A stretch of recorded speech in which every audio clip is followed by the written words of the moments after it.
এবার গরমকে পিছনে ফেলে ভয়ানক গতিতে এগিয়ে আসছে ভারী বৃষ্টি।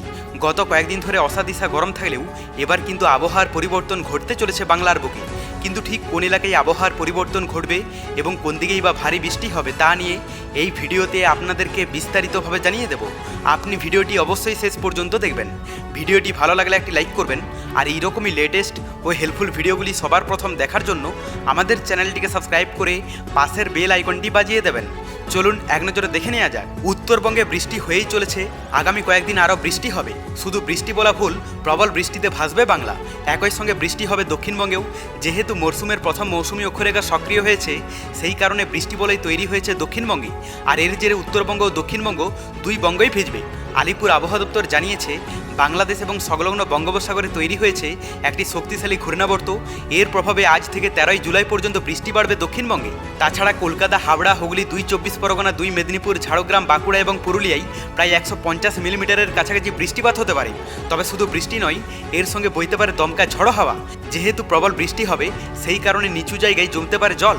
আজ থেকে আবারও ভারী বৃষ্টি দেখা যাবে দার্জিলিং, কালিম্পং, কোচবিহার, আলিপুরদুয়ার এবং উত্তর দিনাজপুরে। তো এরপর আমরা লাইভে আপডেটটা দেখে নেব। প্রথমে আমরা যদি আজ সকালের দিকে পশ্চিমবঙ্গের দক্ষিণবঙ্গের এলাকাগুলোর কথা বলি, তো সকালের দিকটাতে দক্ষিণবঙ্গে বিক্ষিপ্ত হারে বৃষ্টি হতে পারে।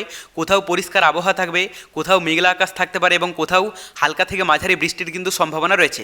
তাও এখানে কলকাতার আশেপাশের এলাকাগুলোর আকাশ মোটামুটি পরিষ্কার থাকবে। সেই সঙ্গে কৃষ্ণনগরের আকাশও কিন্তু পরিষ্কার দেখতে পাওয়া যাচ্ছে। কিন্তু বহরমপুর, মুর্শিদাবাদ থেকে শুরু করে দুর্গাপুর, বর্ধমান, আসানসোল, ধানবাদ, পুরুলিয়া, চন্দ্রকোনা, এই সমস্ত কয়েকটি এলাকা আছে যেগুলোতে হালকা থেকে মাঝারি বৃষ্টির কিন্তু সম্ভাবনা রয়েছে।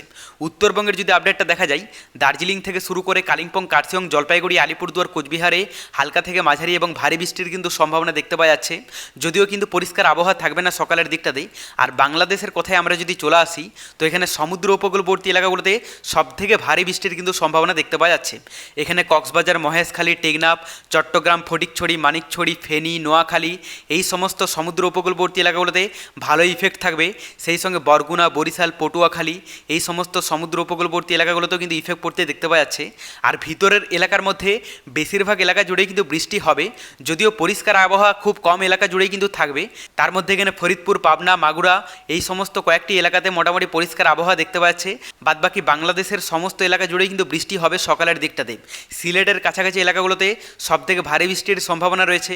এখানে সুনামগঞ্জে রেড অ্যালার্ট জারি করা হয়েছে।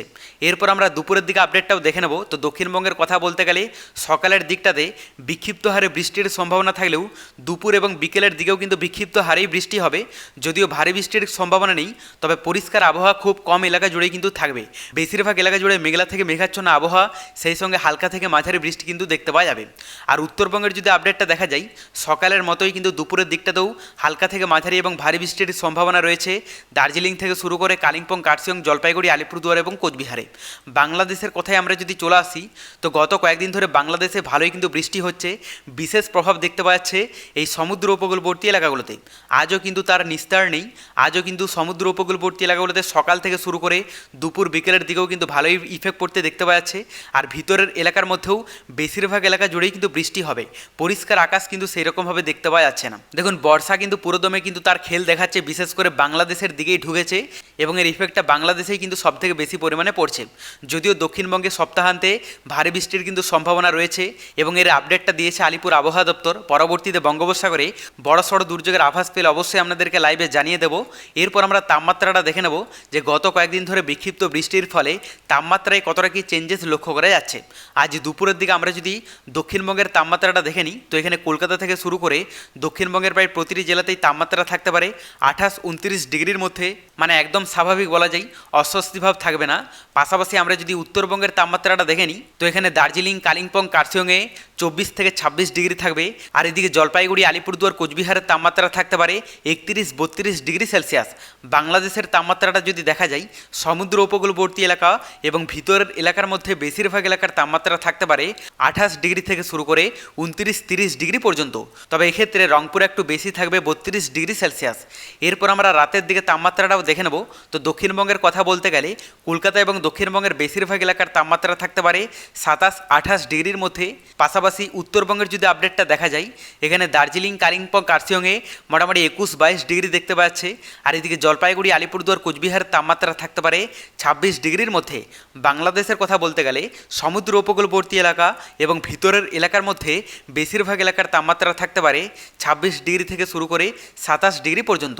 তবে পরবর্তীতে বঙ্গোপসাগরে নতুন কোনো দুর্যোগের আভাস পেলে অবশ্যই আপনাদেরকে লাইভে জানিয়ে দেবো। তার জন্য চ্যানেলটিকে সাবস্ক্রাইব করে রাখতে ভুলবেন না।